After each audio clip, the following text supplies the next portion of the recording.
Hello guys, ഇന്ന് റിലീസായ നമ്മുടെ മമ്മൂക്കയുടെ ബസൂക്ക എന്നുള്ള സിനിമ ഉണ്ടായിരുന്നു.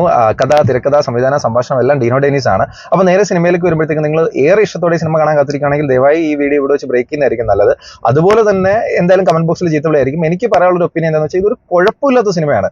അത് കുഴപ്പമില്ല അങ്ങനെ പറയാൻ കാര്യം എന്താണെന്ന് വെച്ചാൽ ഇതിന്റെ ഒരു സബ്ജക്ട് ഒരു ഗെയിമിംഗ് സബ്ജക്ട് ആയിരുന്നു, അത് നൈസായിരുന്നു. പക്ഷേ അത് എടുത്തു വന്നപ്പോഴത്തേക്ക് ഒരു പ്രേക്ഷകൻ എന്നുള്ള രീതിയിൽ എനിക്ക് പേഴ്സണലി എനിക്കൊരു സാറ്റിസ്ഫാക്ഷൻ ഫീൽ ചെയ്തില്ല. അതെന്താണെന്ന് വെച്ചാൽ ഫസ്റ്റ് ഹാഫിൽ കുറേ സീൻസ്, അതായത് ഒരു സീൻ കഴിഞ്ഞ് അടുത്ത സീനിലേക്ക് വരുമ്പം ആ സീനുകൾ തമ്മിലുള്ള ഒരു ക്ലബ് ചെയ്തേക്കുന്ന രീതി, കട്ട് ചെയ്ത് കൊണ്ട് വെച്ചേക്കുന്നത് നമുക്ക് വ്യക്തമായിട്ട് മനസ്സിലാവും. അതല്ലാതെ അത് തമ്മിലൊരു കണക്ഷൻ നമുക്ക് ഫീൽ ചെയ്യുന്നില്ല. അതേപോലെ തന്നെ മമ്മൂക്കയുടെ ലുക്ക്, സ്വാഗ് എല്ലാം അടിപൊളിയാണ്. അല്ലെ പുള്ളിയുടെ ഒരു പുള്ളി മൊത്തത്തിൽ കിടിലാണ്. പക്ഷേ ഇതിൽ കുറെ സ്ലോ മോഷൻ ഷോട്ട്സ് ഉണ്ട്. ആ സ്ലോ മോഷൻസ് ഒക്കെ അത്യാവശ്യം നല്ലതായിരുന്നു. പക്ഷെ പിന്നീട് അങ്ങോട്ട് വന്നപ്പോൾ സ്ലോ മോഷൻ കൊണ്ടങ്ങ് അയ്യര് കളി, അതായത് വാരി വിതറുമായിരുന്നു. അപ്പം പിന്നെ അതൊരു ബോറായി തുടങ്ങി. അതേപോലെ തന്നെയാണ് ബാക്ക്ഗ്രൗണ്ട് സ്കോർ, അത്യാവശ്യം നല്ല ബാക്ക്ഗ്രൗണ്ട് സ്കോറും പരിപാടിയൊക്കെയായിരുന്നു. പക്ഷെ പിന്നീട് അങ്ങോട്ട് വന്നപ്പോഴത്തേക്ക് അതും ഒരു ഇറിറ്റേറ്റിംഗ് ആയിട്ട് ഫീൽ ചെയ്തിട്ടുണ്ടായിരുന്നു.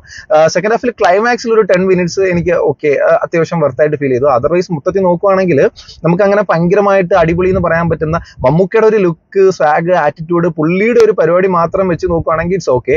അതർവൈസ് ഒരു സിനിമ മൊത്തത്തിൽ നോക്കുവാണെങ്കിൽ എന്നെ സംബന്ധിച്ചിടത്തോളം എനിക്ക് വേണമെങ്കിൽ കണ്ടിരിക്കാൻ പറ്റുന്ന കുഴപ്പമില്ലാത്ത ഒരു സിനിമ. കുഴപ്പമില്ല എന്ന് പറയുമ്പം കുഴപ്പമില്ലാത്തതിനും തൊട്ട് താഴെ, അത്ര കുഴപ്പമില്ല എന്ന് പറയാൻ പറ്റുന്ന രീതിയിൽ ഒരു സിനിമയായിട്ടാണ് എനിക്ക് ഫീൽ ചെയ്തിട്ടുണ്ടായിരുന്നത്. ഇനി നിങ്ങൾ സിനിമ കണ്ടവരാണെങ്കിൽ നിങ്ങളുടെ അഭിപ്രായം എന്താണെന്നുള്ള കമന്റ് ചെയ്യുക. അതല്ല കാണുന്നുണ്ടെങ്കിൽ കണ്ടിട്ട് നിങ്ങളുടെ അഭിപ്രായം കമന്റ് ചെയ്യുക. Okay, by.